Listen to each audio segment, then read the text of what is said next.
8 anasema ya kwamba msiyakumbuke mambo ya kwanza wala msitafakari mambo ya zamani.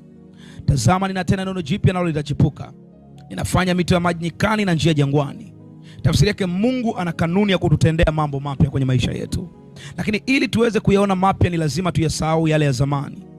Watu wengi wana kawaida moja, wanabeba mizigo ya kumbukumbu za mambo yaliyopita.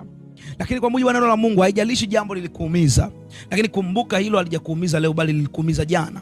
Hata kama kuna kitu unaona kabisa kimeyatesa maisha yako, unapoingia kwenye nyakati mpya, hakikisha usiingie nacho, kwa maana unapoyabeba mambo yale ya zamani, tafsiri yake unayafunga mambo mapya kuanza kutokea kwenye maisha yako.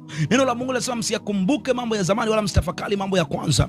Tafsiri yake, mtu wa Mungu, popote pale ulipo, hutakiwi kuyatafakari mambo ya zamani, kwa sababu kwa kufanya hivyo unajiweka kwenye mazingira ambayo hautaweza kumwona Mungu akijidhihirisha na kujifunua kwenye maisha yako.